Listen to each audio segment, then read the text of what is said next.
因为你18岁公民权通过大家公诉性比较高嘛。那如果说在立法院通过，它公民复决、公民投票的机会通过机会会高，但是相对也要把18岁公民权看能够并案。当18岁公民权通过的时候，修宪门槛降低案也能够通过。如果说这2个案能够通过，我们这一次的修宪就有60分，就有60分。如果没有，就0分。所以我们一定要先及格。黄董事长，各位贵宾、各位年轻朋友、各位女士先生、媒体的朋友，大家午安，大家好。能够在这个修宪论坛这边来讲几句话，代表立法院，我感到非常荣幸。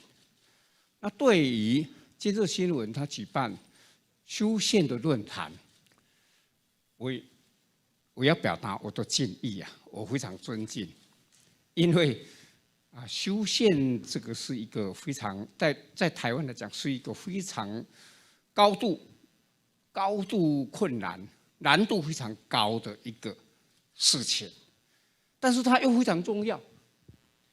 我们国家、我们人民需要台湾像一个什么样的国家？宪法。我们需要是政府是什么样的政府？宪法。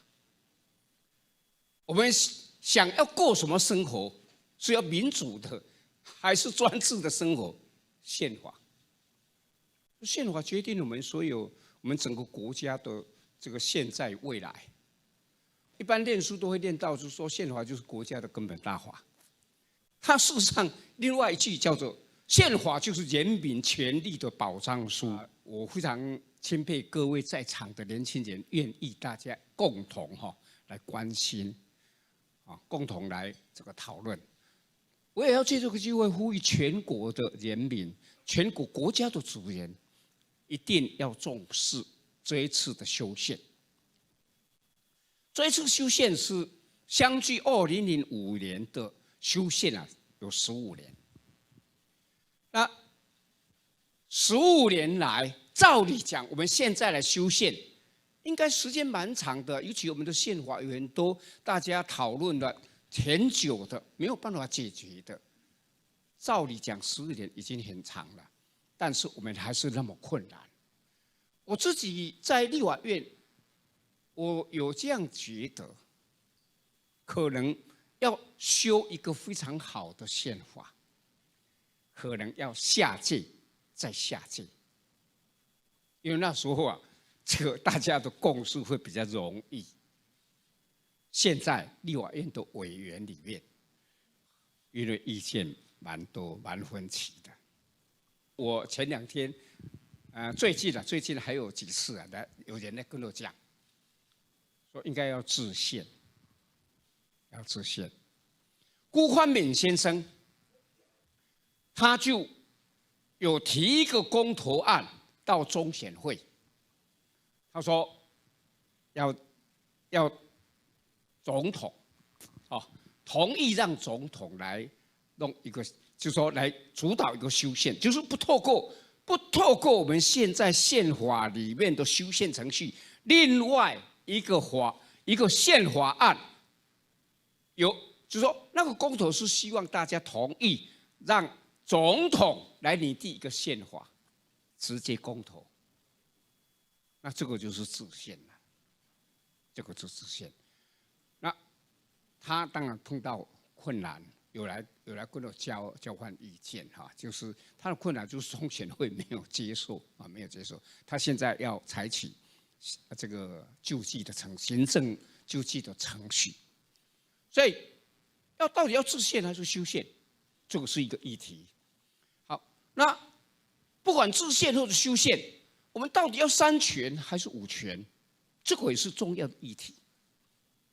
再来，好，不管3权或5权，我们要的是总统制还是内阁制，这个也是一个议题这个议题。所以我们的这个修宪真的这个很重大。很重大，到底我们要渐进式的，还是真的要整个制宪哈。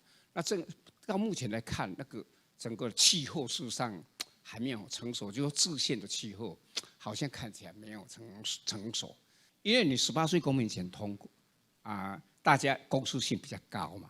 那如果说在立法院通过，它公民复决、公民投票的机会，通过机会会高，但是相对也要把18岁公民前看能够并案。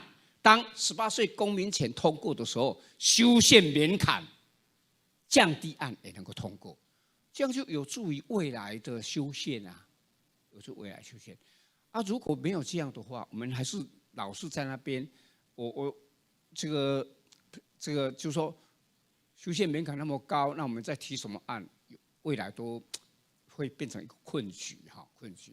所以如果说这2个案能够通过，我们这一次的修宪就有60分，如果没有就0分。所以我们一定要先及格。